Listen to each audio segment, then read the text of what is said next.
जनता के मुद्दों से लेकर बिहार की सियासत तक, खेत खलिहान से लेकर देश में मचे घमासान तक दिखाते हैं सबकी जमीनी हकीकत। हमसे जुड़े रहने के लिए सब्सक्राइब करें RB news channel. Road show निकाला गया, उसका मुख्य उद्देश्य क्या था? रोड शो का मुख्य उद्देश्य होता है कि हम लोग एक हैं। उसमें कांग्रेस के लोग भी शामिल थे, महागठबंधन में राजद के लोग भी शामिल थे, भाकपा माले के भी लोग शामिल थे। और हम लोग दिखाना चाहते हैं, एगो प्रचार का यह एक माध्यम होता है कि रोड पर हम दिखलाते हैं कि हम सब भाई भाई एक हैं और एक साथ मिलकर हम लोग लड़ाई लड़ते हैं और इस देश से भाजपा को उखाड़ फेंकने का काम करेंगे। हालांकि माना यह भी जाता है कि ये जो पार्टी है गरीबों का पार्टी है, कहाँ तक ये बात सत्य है? देखिए, ये गरीबों की पार्टी है। चुनाव में बहुत से लोग लाखों लाख रुपया खर्चा करते हैं और यह भाकपा वाले हैं जो गरीब गुरुओं से 10 रुपया 20 रुपया लेकर ही चुनाव लड़ते हैं। ऐसे तो राजा राम सिंह को संसद में नहीं पहुंचना चाहिए था आज के युग में, लेकिन दलितों का, महादलितों का, पिछड़ों का यह एक गुलबंदी हो गया है। ऐसे सब पार्टी किसी न किसी जाति के नेता होता है। जैसे नीतीश कुमार कुर्मियों के नेता हुए, जदयू अपना बना दिए। उसी तरह राजद जादवों का नेता हुए, लेकिन माले में किसी विशेष जाति का इसमें नेता नहीं है। इसमें हर जाति के लोग मिलजुल कर ये पार्टी बनाए हैं और पार्टी का निर्माण ही हुआ था। जो दलितों पिछड़ों पर जो अत्याचार करता था, भूमिहीनों के पास भूमि नहीं था, उसके लिए लड़ाई लड़ना, ये रोज़मर्रा की समस्याओं से जूझते हुए इस पार्टी का निर्माण किया गया था कि हम लोग आंदोलन करेंगे। यह संविधान के तहत आंदोलन करने का अधिकार दिया गया है। बाबा भीमराव अंबेडकर ने भी इस पर ध्यान दिया था कि आखिर गरीब आदमी इस देश में जिएगा कैसे। तो उसी के लिए, जीने के लिए एक भाकपा माले पार्टी बनी, उनके लिए आंदोलन की। जो समाज से वंचित है, जिनका समाज में पूछ नहीं है, उनको लोग दूर नीचे बैठाते थे और अपने खटिया पर बैठते थे। उसी समय नक्सल बाणी से यह चिंगारी निकलकर यह मध्य बिहार में सबसे पहले आरा में गिरी और आरा से ही पूरे बिहार में फैल गई है। हालांकि आज आप देख रहे हैं कि महंगाई का आलम है, वोट में बहुत सारा पैसा खर्चा होता है, परंतु आप लोग का पार्टी जो गरीब है, तो आखिर चुनाव लड़ने के लिए फंडिंग कहाँ से आप लोग करते हैं? देखिए, फंडिंग यह गरीब गुरुओं से ही 10 रुपया 20 रुपया, और यह इसी 10 रुपया 20 रुपया से कोई इलेक्शन ही न लड़ सकता है। देखिए, 10 रुपया 20 रुपया लेने का मुख्य उद्देश्य है कि हर गरीबों तक, हर पिछड़ों तक हम उनके द्वार तक पहुँचे। और जो पैसा लेकर चुनाव लड़ता है तो उसमें उनका अधिकार दिया जाता है कि आपने मुझे जिताया है, आपने हमें सहयोग करके जिताया है, धन से, जन से, तो इसलिए आपका अधिकार होता है कि हमसे कोई भी काम हो निधड़क बोल सकते हैं। यह नहीं कि हम पैसा दे कर, बहुत से चुनाव में लोग लड़ते हैं कि गरीब गुरुओं के बीच पैसा बांटते हैं, और जो पैसा बांटेंगे तो उनसे वह अपनी समस्या को सुना नहीं सकता है। वो तो सीधा कह देगा कि आपका तो वोट हम खरीदे हैं। लेकिन माले यह नहीं कर सकते, क्योंकि यह गरीब उनके साथ अपना अधिकार समझ कर लड़ेगा कि हम पैसा दिए हैं, वोट दिए हैं और आप हमारा बात नहीं मानिएगा। इसलिए वो सीना तान कर विधायक हो या सांसद हो या मंत्री हो, उनसे बात कर सकता है। हालांकि काराकाट में अनेकों दिग्गज इस बार खड़ा हो चुके हैं, तो क्या उम्मीद जताया जा सकता है कि यह जो आप गरीब पार्टी है माले, क्या इसे मान सम्मान मिल सकता है? जो भी मतलब मतदाता हैं, क्या इन्हें विजयी बनाएंगे? हाँ, अवश्य बनाएंगे। बहुत से लोकतंत्र में बहुत प्रत्याशी खड़ा होते हैं। यही तो एक गरीबों का हक अधिकार मिलने के लिए, चाहे अत्याचार के विरोध में अगर सरकार काम नहीं करती है तो उसको बदलने का मौका मिलता है। चाहे कोई भी हो, कहीं मतदान करना चाहिए। जो जिनके लायक अच्छा होता है उनको मतदान कीजिए, लेकिन हम लोगों को गरीबों की समस्या को लेकर ही यह पार्टी का निर्माण हुआ है। इसलिए गरीब मतदाता को ज़्यादा समझाने की ज़रूरत नहीं है। गरीबों की पार्टी ये है, मजदूरों के हक दिलाने की ये पार्टी काम कर रही है। अभी आप देख सकते हैं कि यहाँ पर एक तरफ उपेंद्र कुशवाहा भी हैं, दूसरे तरफ आपको फिल्म स्टार पवन सिंह भी हैं, और इसके अलावा आपको बीएसपी के धीरज कुमार सिंह भी हैं। तो ये तीनों चारों दिग्गज हैं। किस प्रकार माले अपने आप को विजयी घोषित कर पाएगा? देखिए, इसमें एक से एक माफिया खड़ा है। धीरज कुमार सिंह बालू माफिया, तो पवन सिंह फिल्मी दुनिया के स्टार के रूप में गिना जाता है। तो वह 1 स्टार है, तो हम लोग 3 स्टार है। अच्छा। इसलिए कि हम लोगों का चुनाव चिन्ह 3 स्टार मिला हुआ है, तो हम उनसे कम नहीं है। और वह नाच गाना के क्षेत्र में था, उनको वहीं पर रहना चाहिए था।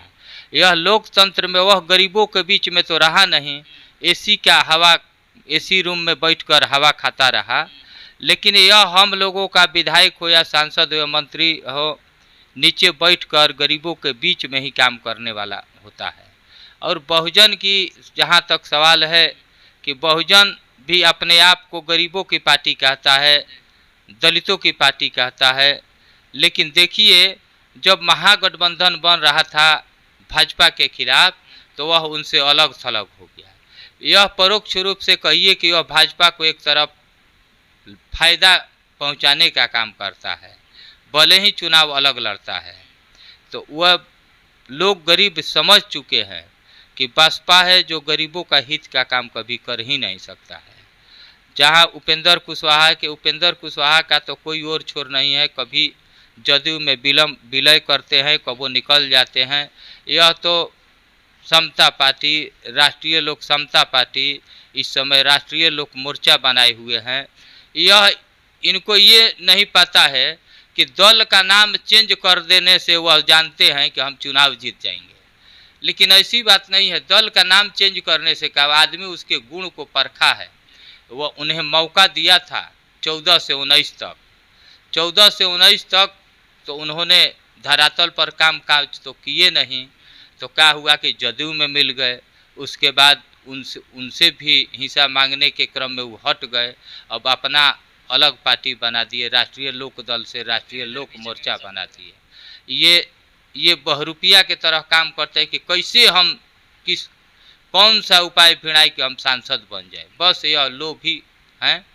यह लोभ के लिए कभी जब ये मंत्रिमंडल में नहीं ये हिस्सा लेते हैं तो पद इस्तीफा देते हैं। जनता के बीच यही कहते हैं कि हम लोभी नहीं है, इस्तीफा दे दिए। अरे इनको तो कोई भी पार्टी लेता है, कभी विधान परिषद में, कभी राज्यसभा में कोई ना कोई प्रलोभन देकर ही विदाई। ये अपने बल पर तो कुछ कर नहीं सकते हैं। न राज्यसभा जा सकते थे, न विधान परिषद में जा सकते थे। ये अपने अकेले बल पर कभी लोकसभा न जीत सकते थे, न कभी विधानसभा जीते हैं। नीतीश कुमार की देन थी कि विपक्षी के एक बार नेता बना दिए थे। उसके बाद वह चुनाव लड़ते रहे, लेकिन वह अपने क्षेत्र से भी चुनाव कभी जीत कर नहीं दिखाए। मौका आया कि भाजपा के साथ गठबंधन करके चुनाव लड़ा और 14 से 19 तक 5 बरस रहे। मंत्री भी रहे, वह शिक्षा मंत्री थे केंद्र में। अब बिहार के शिक्षा मंत्री के खिलाफ कि शिक्षा का स्तर गिरता है, आपको आंदोलन करने की जरूरत है। आप जिस विभाग के मंत्री हैं और वह केंद्रीय मंत्री है, केंद्र का मंत्री है, आप तो सुधार करना, अगर मानसिकता होती तो आप सुधार कर सकते थे। उसमें आंदोलन करने की क्या जरूरत थी। हालांकि बिहार की राजनीति के काफ़ी तुच्छ हो चुका है। पार्टी बदलना, कुर्सी बदलना, ये आम बात हो चुका है। इसको लेकर के आप क्या कहना चाह रहे हैं? क्या ये शोभनीय है? यह देखिए, शोभनीय नहीं है। हर दल का अपना अपना मैनिफेस्टो होता है, घोषणा पत्र, और उसी घोषणा पत्र के अनुसार जनता भी वोट देती है कि कौन से दल हमारे लिए माने घोषणा कर रहा है, काम कर रहा है।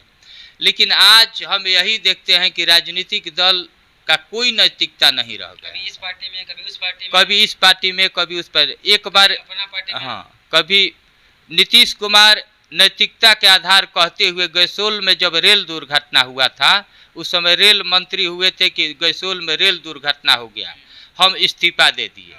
एक वे मुख्यमंत्री पद से इस्तीफा दिए थे कि हम अकेले लड़े थे, हमारा 2 ही सांसद जीत गया, हमको लोग नहीं पसंद करते हैं, तो हट कर मांझी जी को बनाए। लेकिन अनैतिकता का खेल चालू हुआ कि मांझी जी जब काम चालू किए तो ये देखते हैं कि हमारे आदमी का यह पत्ता काट रहे हैं, तो उनको लात मारकर दरकिनार कर दिए। वहाँ तो उनका नैतिकता कहाँ, जब आप जिसको बनाए हैं तो उनको काम करने का मौका देते, लेकिन तो ये मौका नहीं देने वाले थे। वे तो चाहते थे कि पीठ पीछे जीतन मांझी से जैसा काम होगा वैसे करवाएंगे, लेकिन जीतन मांझी अपने विवेक से काम करना चालू किए और उनको जलन होने लगा और उनको हटा दिए। तो ऐसे हैं, पहले ये नैतिकता के आधार पर तो देते थे, बहुत वाहवाही भी लूटे थे कि नीतीश कुमार अच्छे मुख्यमंत्री हैं। आज उन्हीं की देन है कि कबो जाते हैं भाजपा के साथ, कबो जाते हैं राजद के साथ, तो ये नैतिकता इनका ताक पर है, अपने मैनिफेस्टो के अनुसार कार्य भी नहीं करते हैं। हालांकि इंडिया गठबंधन का नींव तो इन्हीं के माध्यम से रखा गया था। देखिए, इंडिया गठबंधन का नींव ठीक था ही रखे थे, और बिहार से ही देश की आज़ादी में भी आंदोलन हुआ था, यही सोच कर थे। लेकिन इनके पीछे भी राज था, ये चाहते थे कि हम प्रधानमंत्री बन जाए। जब इनका संयोजक इंडिया गठबंधन को नहीं बनाया गया, तब उन्होंने सोचा कि नहीं, हट, ये मुखिया मंत्री रहना है तो दल को छोड़ दे। अरे जब आप नैतिकता है, इंडिया गठबंधन बनाए हैं, आप संयोजक रहे या न, जो ईमानदार व्यक्ति होता है, जो कहीं भी रहता है, वो अच्छा काम करता है। लेकिन नीतीश कुमार का पोल खुल गया है। आखिर इंडिया गठबंधन बनाने के बाद में वो बीजेपी में क्यों शामिल हो गए, इसके पीछे क्या है कारण है? जब 14 में उनसे अलग हुए थे लोकसभा में, तो उनको उस समय भी थी प्रधानमंत्री बनने की इच्छा, लेकिन जब नरेंद्र मोदी का नाम घोषित हो गया तो वो इस्तीफा दे दिया, अपना अलगे चुनाव लड़े। उनको औकात अपना दिखाई दे दिया कि हम अकेले कुछ नहीं कर सकते हैं। फिर महागठबंधन के साथ चुनाव लड़े, उसमें अपार बहुमत भी मिली, सरकार भी बने, उसका मुखिया भी रहे। फिर बीच में गठबंधन तोड़कर चल गए बीजेपी में। तो ये बिहार के लिए काफ़ी शर्मनाक बात है। ये शर्मनाक बात है कि आप मैनिफेस्टो में कुछ कहते हैं और किसी के साथ गठबंधन का, संविधान का खुलम धज्जियाँ उड़ा रहे हैं। और इसका शुरुआत सर्वप्रथम नीतीश कुमार नहीं किए हैं, उसके बाद से ही उपेंद्र कुशवाहा हो, चाहे जीतन मांझी हो या कोई भी हो। अगर बिहार का यही स्थिति रहा तो कहीं न कहीं विकास में बाधा पड़ सकता है। विकास में तो बाधा पड़ता ही है, इसलिए कि बिहार के लोग ही नहीं, पूरा देश के लोग विकास के आधार पर वोट नहीं देकर यह जाति पाति का गठबंधन इसीलिए बनाया जाता है कि जात का हम उपेंद्र कुशवाहा को मिला लेंगे तो कोयरी का वोट मिलेगा, नीतीश कुमार को मिला देंगे तो चौधरी का वोट मिलेगा। तो इसी का राजनीति हो रहा है। मतलब लेकिन बिहार में जाति का वोट हो रहा है, ये जाति का खुलेआम वोट हो रहा है, जातियों को बांटा जा रहा है। लेकिन एक तरफ लोग कहते हैं कि देश में विकास नहीं हो रहा है। अरे विकास कैसे होगा, वह तो सब दल जानता है कि हम विकास करने या न करने से कुछ होने वाला नहीं है। जातीय गोलबंदी कीजिए और चुनाव जीतिए, उसके बाद अपना काम करते रहिए। तो ऐसा मतदाता को भी सोचना चाहिए कि योग्य पुरुष को, जमीनी नेता को चुनना चाहिए। ऐसे बहुत से 13 उम्मीदवार खड़े हैं, लेकिन उसमें राजा राम सिंह किसान आंदोलन हो या गरीबों को जहां आंदोलन होता है, एक बार वो अपने वो क्षेत्र में मुखिया की हत्या हुआ था, उसमें भी बहुत से आंदोलन ये किए। ये आंदोलन करने वाले लोग होते हैं जो आंदोलन करते हैं, गरीबों को न्याय दिलाते हैं। तो वैसे योग्य को समझना चाहिए, उनके इतिहास को खंगालना चाहिए कि वे हमारे लिए क्या कर रहे हैं, क्या किए हैं, उसके आधार पर वोट देना चाहिए। न कि पवन सिंह जैसा फिल्मी दुनिया में स्टार गायक हो गए, वे अपने आप को पैसा बटोर लिए और सोचने लगे कि हमारी लोकप्रियता हासिल हो गई, और चुनाव में खड़ा हुआ। जनता के लिए उन्होंने क्या किया? हालांकि बीजेपी तो उनको टिकट दिया था आसनसोल से, तो वो निर्दलीय क्यों लड़ रहे हैं? अरे देखिए, उनमें बैकवर्ड फॉरवर्ड का बहुत गुण है, इसको तो कहना नहीं चाहिए, लेकिन हम बाइट में कहना पड़ रहा है। देखिए वहाँ आसनसोल में मिला था शत्रुघ्न सिन्हा के खिलाफ, वे फॉरवर्ड थे, लाला जाति के थे, वहाँ वे छोड़ दिए कि हम अपने से लड़ेंगे।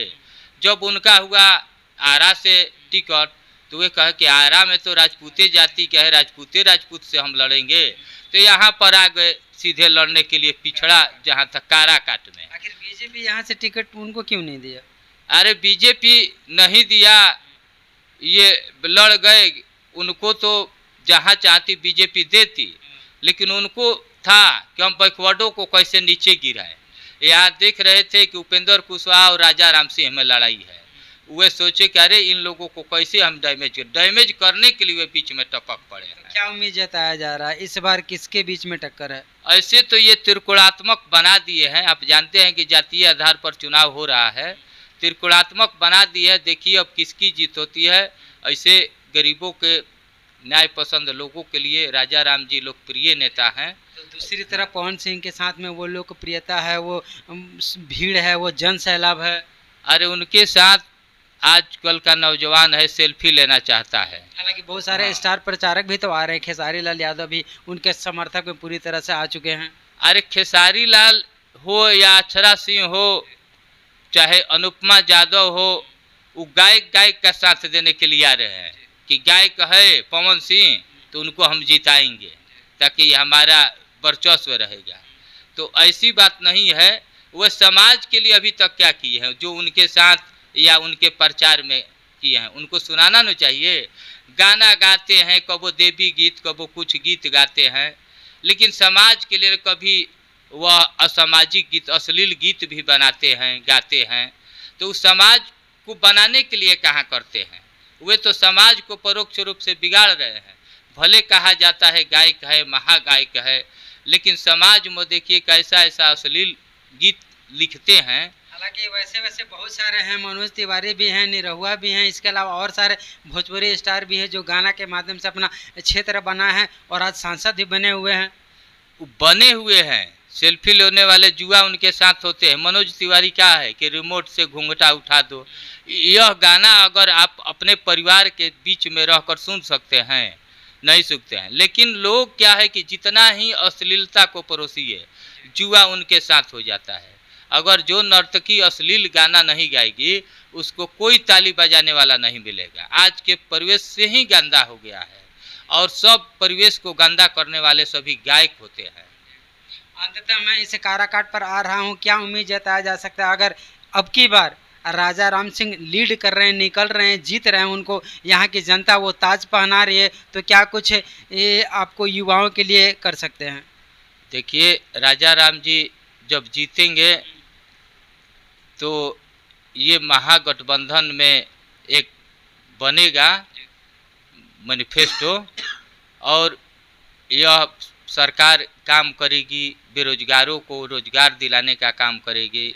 मजदूर जो पलायन होते हैं दूसरे देशों में, राज्यों में जाते हैं कमाने के लिए, यहाँ कंपनियां, फैक्ट्रियां ऐसा बैठा दिया जाएगा कि उन्हें दूसरे जगह जाने की ज़रूरत नहीं पड़ेगी।